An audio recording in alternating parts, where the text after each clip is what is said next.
And almost every other day when we open the newspaper, some or the other article will be there with regards to young people finding it difficult to go about in the world. Committing suicide. The first-year B.Tech student of KIIT University was found hanging in his As a hostel room in 16-year-old Bhubaneswar. student of St. Columba's School in Delhi died by suicide. Today's children, whether they are 4-year-old, 10-year-old, or 15-year-old, right? They don't want to be humiliated. They don't want to be insulted, right? Even a small scolding, they will view it as a humiliation. I'm sorry for taking this step, but I was left with no choice. I'm sorry, but the school authorities have harassed me. I think the freedom will give the patience. But the parents, they were also victims of The generational trauma. William Wordsworth, he famously said, "To be young is heaven." Now, ever since then, there are so many poets who have romanticized the idea of being young. But the thing is this, the reality is, being young is not always so romantic. It can be quite struggling as well. Let's not blind ourselves based on this romanticization. As a young man, you might be having the fear of failure. As a woman, you might be facing certain societal pressures. So, all young individuals are going through their own struggling journey. In this podcast, we will be talking about those unspoken, those silent struggle of young India. And in this podcast, I'm joined by Vinay Sir to provide certain clarity, some courage, and a whole lot of compassion in this conversation. Sir, welcome, sir. It's been a long time. How are you doing, sir? I'm doing great, Umesh. How are you? I'm doing good, sir. Thank you. So good topic today. Yeah. Yes. And almost every other day when we open the newspaper, some or the other article will be there with regards to young people finding it difficult to go about in the world, Committing suicide. committing suicides. This incident happened in Delhi, very unfortunate incident. It should not have happened, but it happened. It was that particular incident which made us to go about this conversation. And sir, we will be talking about this and many more incidents, but I want to first start off by talking about one of the philosophies that I like very lot. It's existential philosophy. And in this existential philosophy, John Paul, he very famously said, existence precedes essence. But when I look into the present world, that too from the prism of a young individual, we do not provide the necessary freedom for them to exist. And rather, we put more burden on them, more pressure on them by defining the essence. You have to be like this, you have to behave like that. In this kind of a scenario, what kind of anomalies or what kind of struggles do you think our young people go through? So India is a very diverse country, and again, looking at our past, our history, the kind of social system we have. Within the social system, we have lots of layers to it, lots of dynamics in the society. Any young mind or anybody, any individual, it is not merely about survival or existence. It's also about craving for carving out their own identity, especially in Indian society.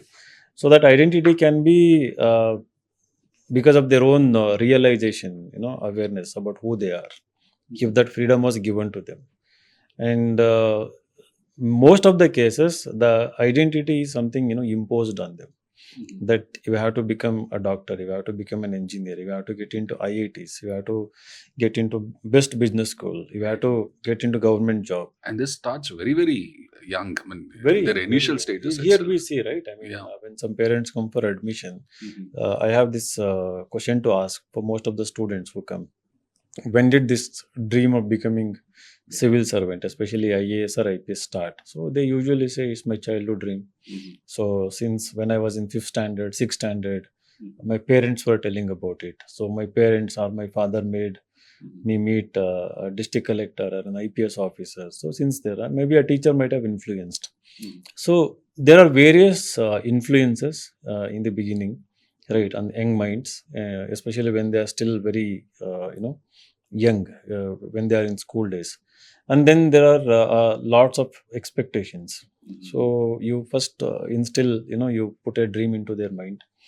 and then you expect them to behave and perform in accordance with one's own standards, one's own understanding of the world. And again I have seen many parents, they have limited understanding of the world, and then they have narrow concept of life, narrow perception about the society. So they, within the scope of their own uh, experiences, their own life, like experiences and limitations, they set goals for their children, right? And as you rightly said in the beginning, that freedom is not given, right, to go beyond these boundaries, right, to explore anything beyond these boundaries. And in the past podcast we have talked about, to develop certain to add many dimensions to their individuality, to personality, to develop certain interest in something, right? So that freedom is not given. So the kind of struggles young mind today they are going through in India is more about one is the societal imposition and versus their own individual craving, especially in this era of internet and lots of digital freedom that they have, where the exposure is huge. They have access to so much of information, but again within that, again we have silos, we have bubbles. That's a different thing. So now I think it is a struggle between these two individualities, or two aspirations. So when I look into this question, the silent struggle, as you correctly pointed out, we need freedom to exist. Life might not have a meaning from day number one, but nevertheless, when we are going about our day one, day two, day three, we will find our meaning. But many people don't have patience. You spoke about the parents, you spoke about the teachers, maybe you spoke about social media. They try to impose their essence, they try to impose their narrow mentality, and the young individual at that point in time might not have developed the necessary courage to resist it. So their existence is merely reduced to something mechanical. There was this very famous movie, Jojo Rabbit, which was released in 2019. And in that, the kid is so innocent, is so sweet, but he is growing up in a Nazi environment.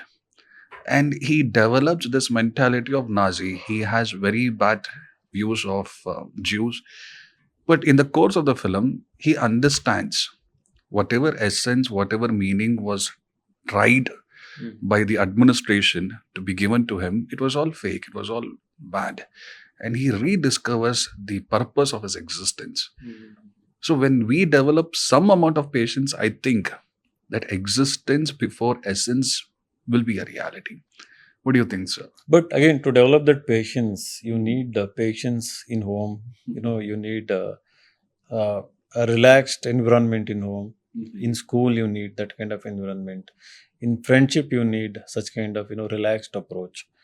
But what we see is that in this capitalistic world, in this competitive world, right, everything has become transactional. So even our goals are measured by wealth and monetary terms, and the kind of materialistic life one can have. And then there are like so many comparisons, so it makes one restless to achieve success. Again, success is defined mostly from the materialistic sense, and again it's very narrow. Success in the examination, it can be CA exam, IIT, any competitive exam.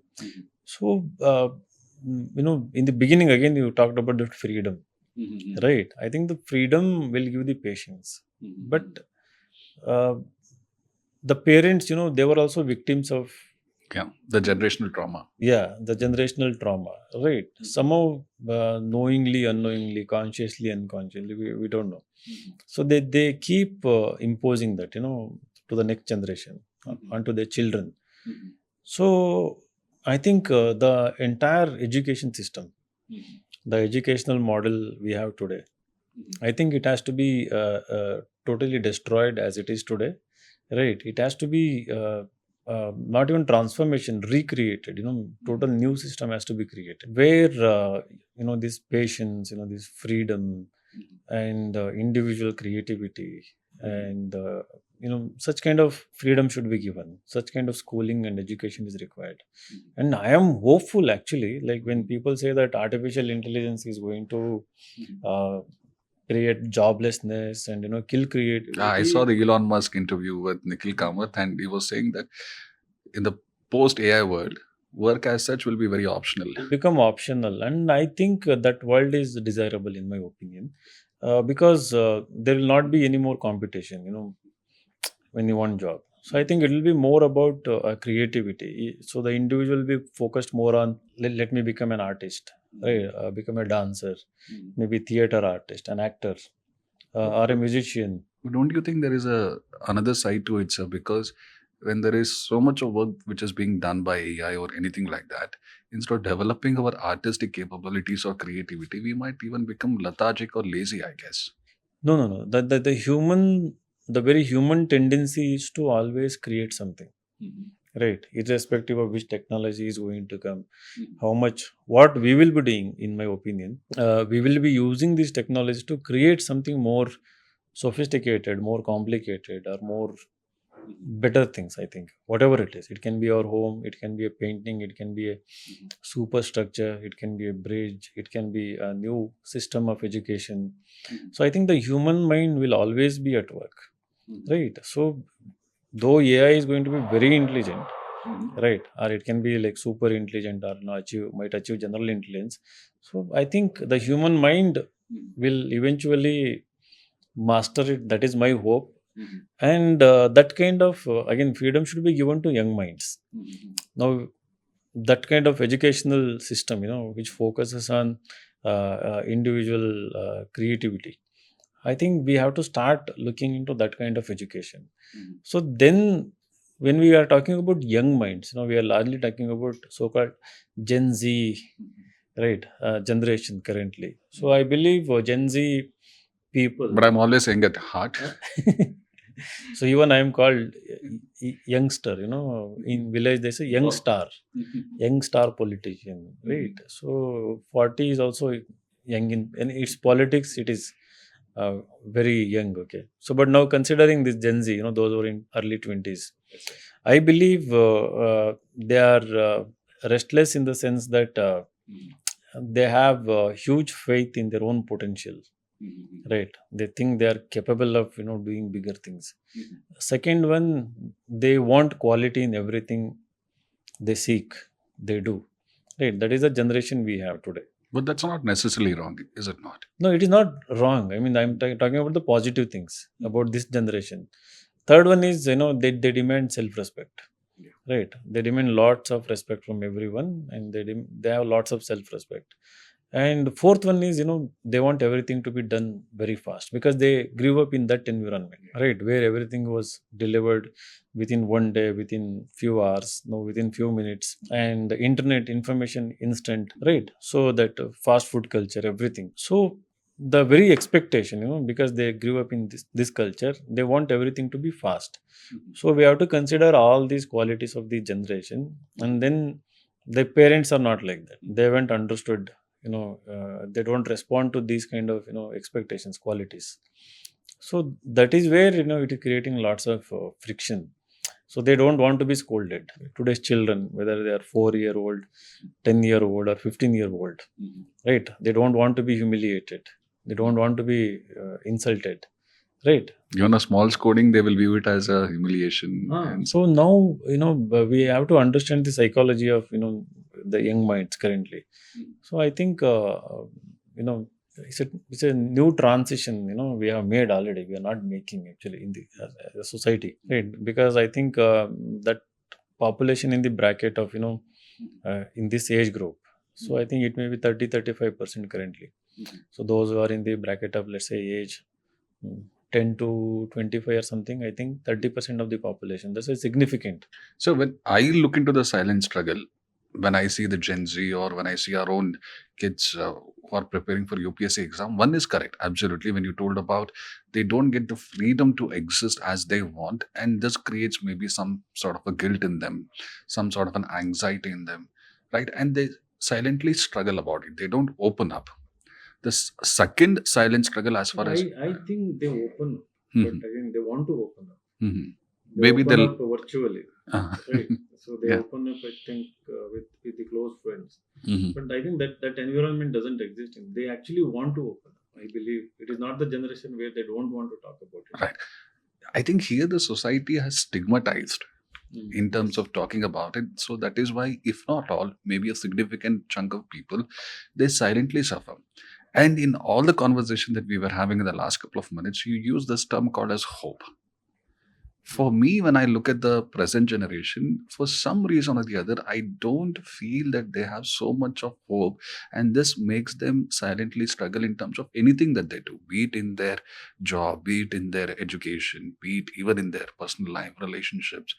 And they end up getting the bad stick part of it. No, that is because of the system around them. For example, this generation, okay, when they grew up hoping for better services, better quality in everything, day in and out, when they walk out of their home, when they see, the system that exists outside, if it is unhygienic, if it is like lots of traffic, lots of delaying, in something, and lots of red tapeism, lots of corruption.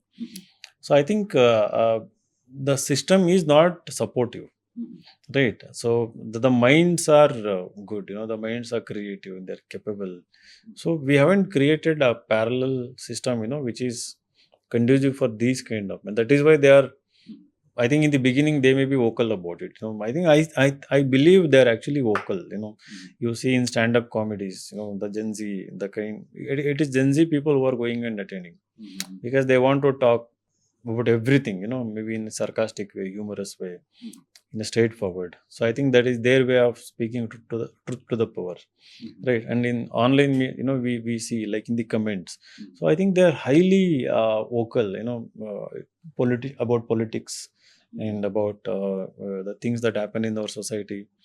So whether good or bad, so they are highly vocal about it. So we need to provide such kind of, you know, we need to just meet the expectations. So now me as an institution, ours as an institution, or maybe an educational institution, parents, companies where they work, we need to adapt fast to these minds. Otherwise, what happens, in my opinion, uh, as I kept repeating, they are highly capable.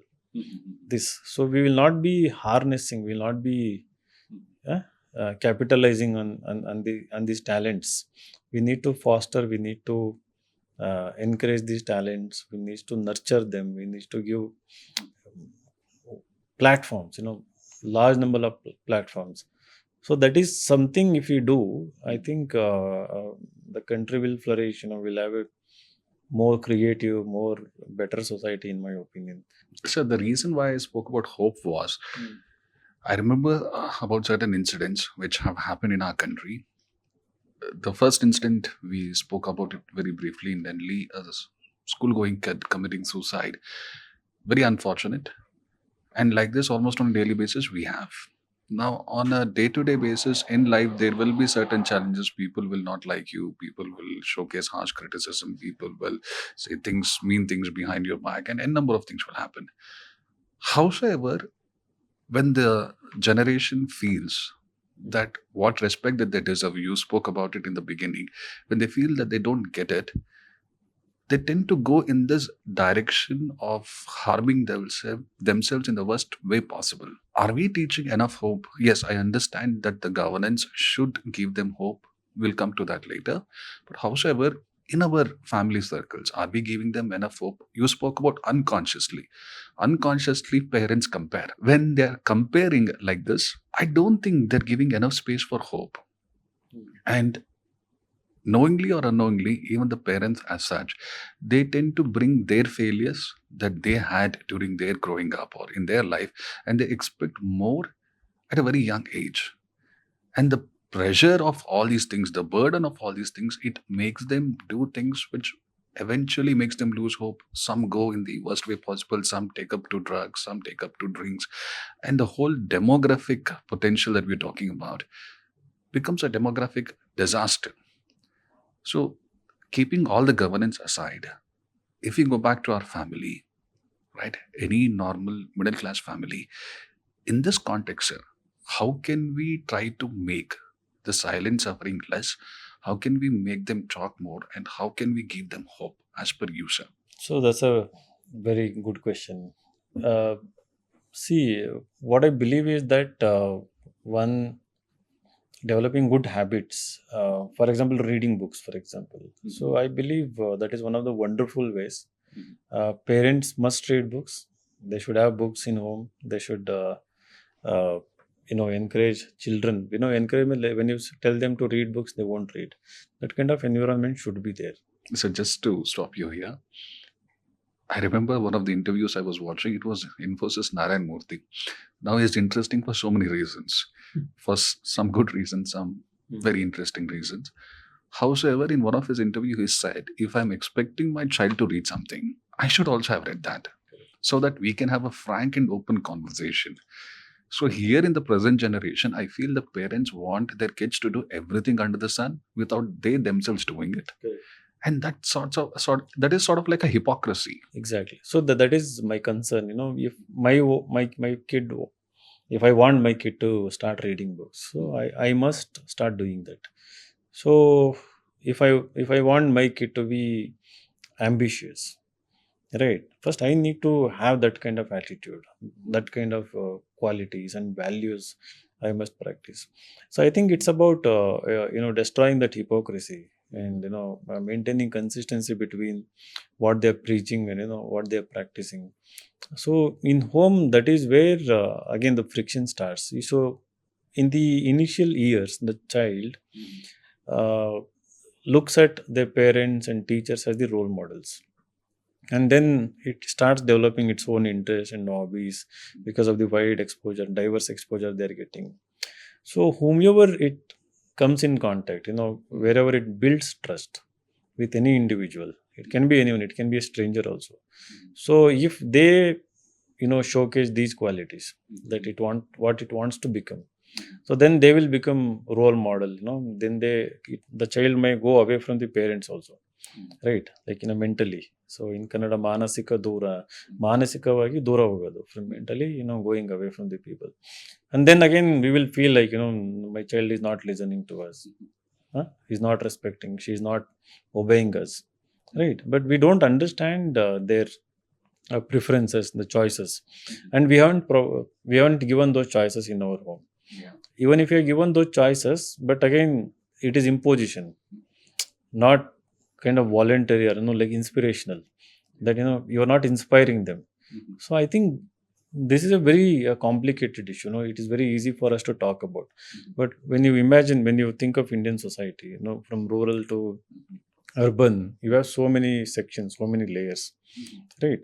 The most of the uh, parents who are in the range of, let's say, 40 to 60, so they are not aware of these kind of issues, these kind of sensibilities, right? So they have become insensitive, right? Not responsive, right? I think this has to be changed. Now, how do you change that? Country is a very big country. India is a very big country. So just to bring one more angle here, as far as I have seen, if you're from a middle class family, maybe a poor, humble background, when you're born and you're growing up, the society makes you completely aware that you're poor. And you want to escape that poverty, come what may. And from a very young period, when you have that kind of a pressure of poverty on you, you want to do anything and everything possible to make sure that your family is no longer treated in such an inferior manner. This adds more pressure, sir. And students silently suffer. I've seen a number of students almost on a daily basis where this plays a huge part in terms of whatever they're doing, in terms of attending classes, in terms of preparing. I remember there was one student in my class, great student, very smart, very intelligent. He was sitting in the class, his attention was elsewhere. So I pinpointed, I asked him, what is the thing? Why is your attention elsewhere? And he said, sir, PG fees. It broke my heart at that point in time, because even there, that is a significant chunk of their attention span. And so how do you deal with that? The pressure of poverty, the pressure of so many societal imposition, inferiority and things like that. How do we prevent our kids from silently suffering because of all these things? See, sitting in this position as the head of the institution, that I come almost every day when I'm in Bangalore to the institution. Since morning to evening, we interact with the student. There are like two categories. One category, they come with their essays and answers. And they also share their personal stories. And there is one category which comes to get help from us, maybe a discount in fees, or some financial help, or some other kind of consideration. So here we get to hear lots of stories, like the one you just shared. Uh, what I tell them is that see, when you have to be ruthlessly ambitious. That is one thing I say. And when you are ambitious in this journey of realizing your ambition, you have to go through. You have to endure all these difficulties, setbacks, humiliations. So I see it from the perspective of building resilience within oneself, building that strong, tough mindset within oneself.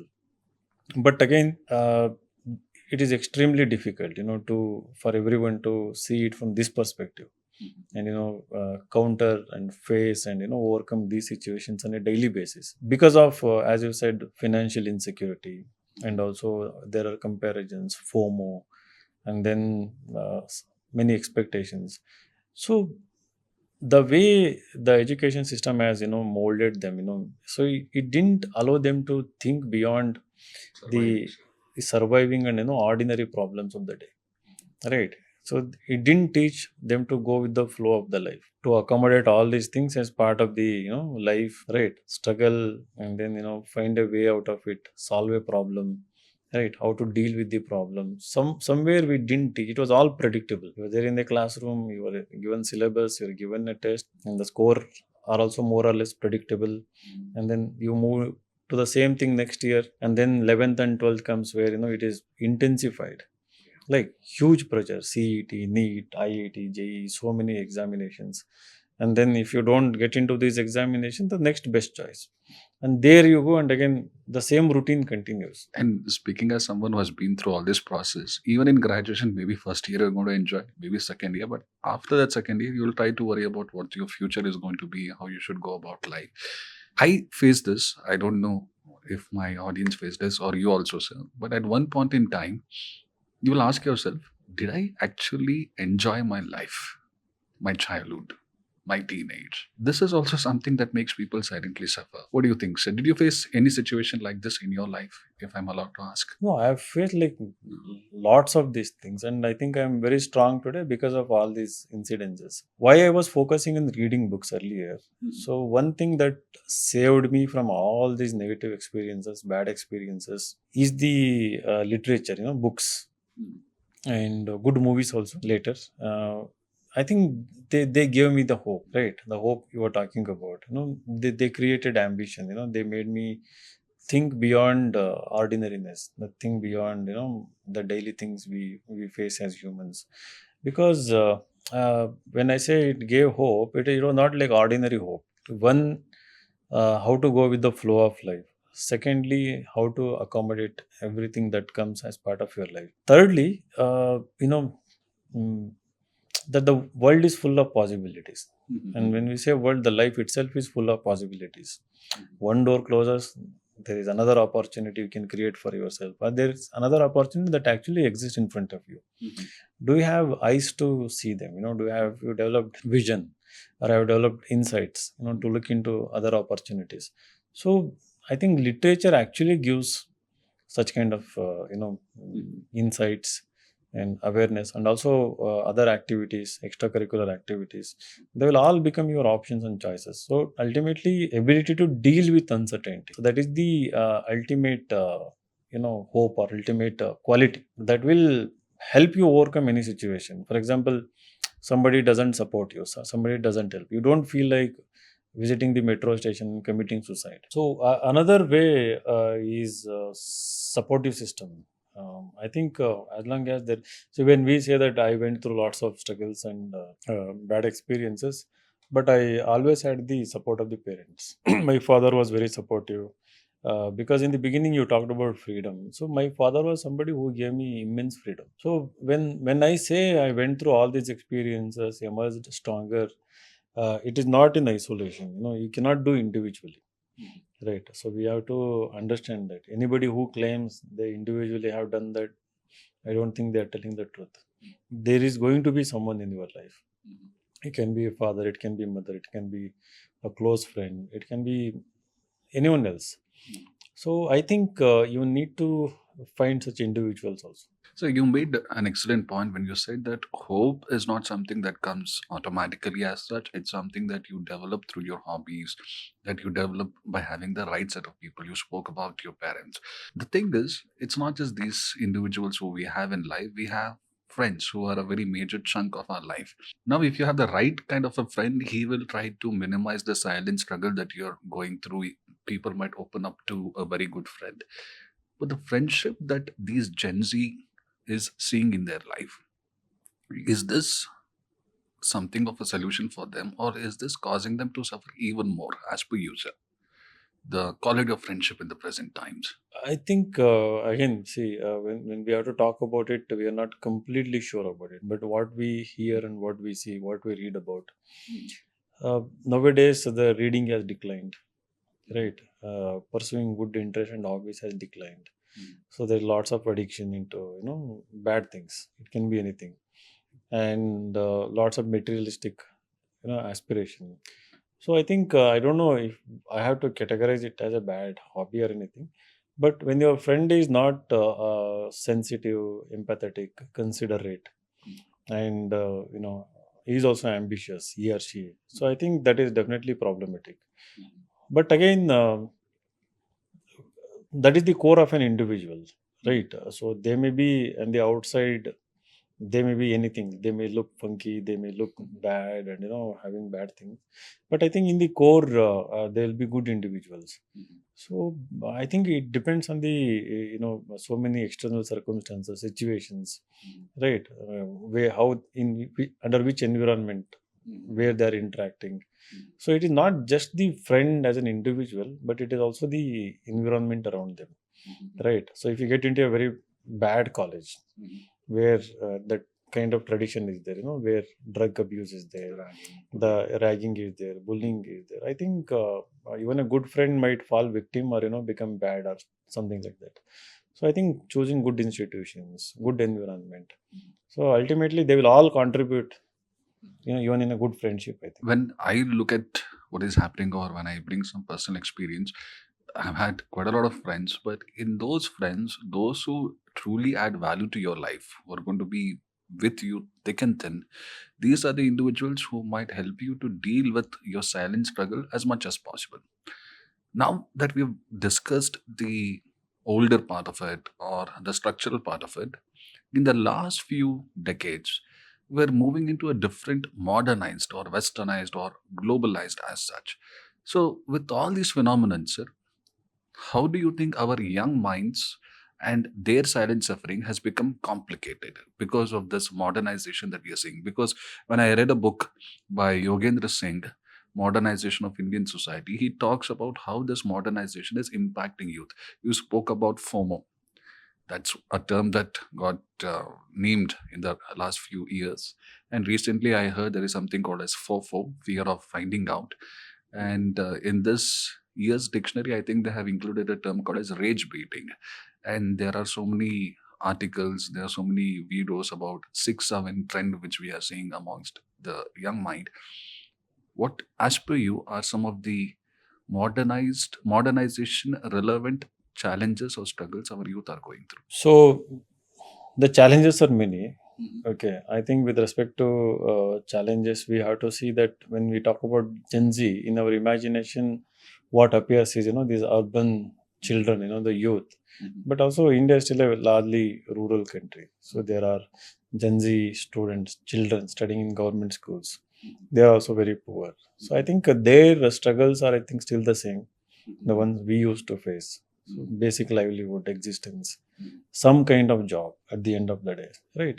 But again, when you come to urban, upper middle class or lower middle class, or the rich kids, so their problems, as we were discussing, so they are plenty, like silent mental struggles because huge expectations, huge aspirations, and the system is not supporting, as we discussed earlier.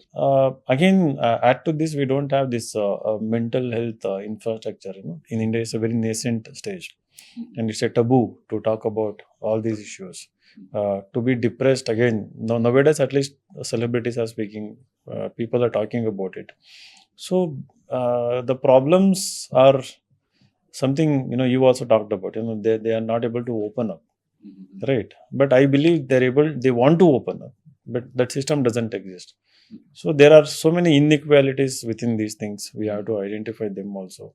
Again, when you talk about modernization, I think from the Indian perspective, we need to value our, age-old tradition, rich heritage, the roots. So I think if our roots are strong, right, the core values which as a civilization we have inherited, we have been practicing. So I think they are also being lost in our homes, right? Respect for elders, being empathetic to neighbors, and like being sensitive, responsive. So we used to have these qualities in a village. It used to be one family. Now even villages are also getting destroyed. The village life is getting destroyed because of the influence. And in urban spaces, we know that the neighbors hardly talk to each other, and then within the family there's lots of competition. So I think when we uh, teach, more than teaching, when we ourselves practice these core values, I think they will be able to help our kids uh, deal with these kind of struggles in the life. So when I look into modernization, westernization, globalization as phenomenon and its impact on young people, the first thing that I observe is there are some young individuals who want to be something that they're not. They want to wear a facade of fake identities, fake ideologies, just so they become accepted in a group. And when they wear this mask, when they wear this facade, it might not create a problem for them today, might not be tomorrow, but eventually it will create a guilt because they're going against something that their core essence is not in. They're trying to build a brand reputation on social But media. I think with respect to this, I slightly disagree here, because I think it's about invention, reinvention. It is not the final conclusive thing they want to do. If they do it consciously, then it is fine, sir. But when they're unconsciously or because of peer pressure, they're going to that kind of a mentality. And then they get stuck there, they face unnecessary problems, and they have to extricate, they have to come out of these issues. And I read somewhere a social media influencer, she lost some followers. And because of this loss, she was unable to bear this loss and she committed suicide. Social media, I think it is even magnifying the issues that we already have and the kind of body shaming that some people That is the thing, no? Core of the issue is how to deal with setbacks, how to deal with failures, these comparisons, these uncertainties. I think somehow we have to find a solution for that. And for me, in modernization, westernization, or globalization, in the present time, one thing is our previous generations, you can say whatever it might be, they were quite happier. When we talk about the present generation, people become emotionally burnt out soon enough and they're unable to talk about it. And let us say they want to talk about it, who to talk about it, that problem still exists as of now. So, keeping all this new age phenomenon in mind, sir, what is it that you think will be its greatest impact on the way a person thinks In the coming years. in the coming years? Yes. Because of this fakeism, elitism, things like that, in terms of their thinking. No, the greatest negative impact we have is, of course, the content, streaming services, OTT platform, the kind of series they are making. I think they're all reinforcing, this kind of behaviors. So we have to, I think, repeating the same. We have to, bring these people, or move them away from these influences. Somehow it's extremely difficult. We talk about drug addiction, we talk about other addiction, alcohol and all, but the way we are addicted to reels and OTT platforms, social media, Much severe than all those. so it is, I think, so severe. Like you talked about losing followers and committing suicide. So even in my home, it is very addictive. You switch on the TV, you want to open Netflix or news, or some of the children, they want to open YouTube. So now what is the solution? We cut the internet, right? So if I want my children to play with their toys or read books, or at least talk to us. Forget about playing and reading books. If they want to speak to parents and come and sit on our lap, or play the naughty stuff with us, I think the only way is to cut the internet, right? So I think the biggest impact has to be this in coming years. Less internet, digital detoxification, and see, it has to be part of the system culture, right? So I'm not sure how it is going to become part of the culture, because it is all pervasive, everywhere it is there. I think this is where we need to take up that consciously, designing the system that you were talking about, where we ensure that the young minds, the kind of critical thinking that they have, the kind of time that they can give for their creative pursuits, right? The kind of confidence that they must have, the system, it might be family, it might be society, or to be even more important domain, that is governance. This is where we have to focus. Once we do that, the changes that are happening because of modernization or any type of phenomenon, we will be able to use it in a healthy manner. And social media is just one part of life. It is not the every aspect of life. People must become aware of it. And I feel the virtual life and the real life, it's not similar, it's different. So people need to understand the compartmentalization and just enjoy life as much as possible. Struggles will be there. If not, the way they think, their mind, it will be like how we have a saying, you will be suffering more in your imagination than in reality. Correct. So we have to provide more awareness. We have to create more real physical world experiences for the children. Right. Take them out, go for a walk, go for shopping. Shopping means like the usual, roadside shopping, and go and eat street food. Right. Go and watch movie in theater. Travel as much as Travel as much as possible. I think these age old, that's what values, and something that were like quintessential, for any human society to flourish. So the basic things, I think. So these are the things, but the thing is very complicated. The way Mark Zuckerberg sells his new AI glasses, or Elon Musk talks about his X, or his space mission, or anything else. So it looks like it is good for the humanity, but it is all business. It is all to make profit, right? We are not understanding it, right? So we are pushed, or pulled towards these things, right? To be in virtual world, to create more content virtually, right? To I think to create our own virtual self. Do we call that alter ego or what? Like our another version of ourselves somewhere else. It is alter ego, sir. Yeah. So I think I don't know. Government may have to do something about it. I think government cannot do anything about it. Even companies will never do anything. It's about, I think, realization. You, me, people who are listening, and the parents, the children, those are going to become administrators. I think we have to have lots of conversations regarding this wherever we go.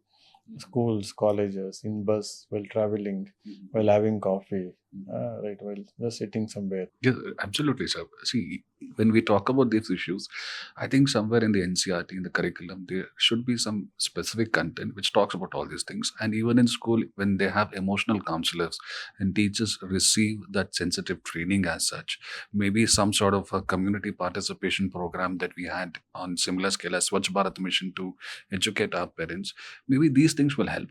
And as far as I'm concerned, at any given point in time, an individual must be inculcated with this exuberance attitude towards fighting for his existence rather than being pressurized by anything. It can be family or it can be all this phenomenon. Once that comes into the picture, I think all these pressures might not be there, and they have to develop a genuine sense of love for this life. You only live once. Hashtag YOLO. You have to develop a genuine sense of love for this life. Life is imperfect. You can't change that. But within this imperfection, you can build something very meaningful and purposeful for yourself. That hope must be there. And the universe is so big, our planet is so big. I'm pretty sure somewhere in your family circle, in your friend circle, or in this world, you will find someone who will be willing to be with you, who will be willing to make what you want happen. Just don't lose that hope. Don't struggle. So I'm going to ask you one last question. When we come to this modernized era as such, the anxiety and the depression, loneliness that we are seeing in people, is this an age-related phenomenon or is it something else, sir? It's a time-related phenomenon, the times we are living in. Right? The kind of systems we have created, the kind of influences we have created. It is nothing wrong with the individuals. It is just the social system, we have created. So we need to destroy that. We need to change it, I think. It is not the fault of the individual. True, sir. Absolutely. Sir, if there is a person who's watching it and they're silently suffering because of any number of reasons which we might not have covered, what is your advice to such individuals, sir? It can be anyone, UPSC, non-UPSC aspirant, anyone. So there comes a point for everyone, called tipping point, right? So you have to just, I won't say move on. When you were asking that question, I was getting this word, this famous F word, that English, but I have never spoken about it. I don't want to say. You have to say that, right? Enough is enough. I want to move out of here. I want to move out of this thing, right? Whatever you like, whatever you are passionate about, you just chase it. Chasing again, not chasing it. Just try to pursue it, right? You may succeed, you may fail. It's perfectly fine. While trying to do so, maybe another dream. So the life is about daring to dream big, even when the current dream or previous dream doesn't work for you, right? You have to quickly rise, bounce back, and just keep moving. So when you develop that attitude, as you said, the universe is so big, the world is so big. I think you will keep finding good people, you'll keep finding good possibilities, good life. Everything will come to you, I think. My dear friends, John Paul Sartre, in his book Being and Nothing, he says, you need to showcase freedom so that you define your essence, you enjoy your existence, and you must realize this. You should accept this reality that the life is filled with struggles. And to be honest with you, whomsoever is living a true life would have struggled in their own way, might be struggling as we speak as of now. Embrace the struggle. Don't chase fake, be authentic as much as possible. Don't focus on results, focus on intentions, focus on efforts. Remember, Albert Camus very famously said, the beauty is in the struggle, not in the results. Don't become so very competitive in your life that you lose the sight of what is very important. And what is very important is to live, is to enjoy this gift of life. So my advice to you, keep a smile on your face, have a lot of courage in your heart, and push forward. All the very best. One of the greatest beauty of being human is stories, right? Reading or creating stories. You can never create a story without struggle. Yeah, that's absolutely true. Right. So, and maybe 10, 15 years down the line, whatever struggle you're going through, it won't matter much. You will look back at those 10, 15 no, it is years. going to be a story. It might be a comical story. As of now, it might feel like a very tragic story. So but create stories. Yeah, absolutely. Stories that could inspire people. Thank you, sir. Thank you for your time.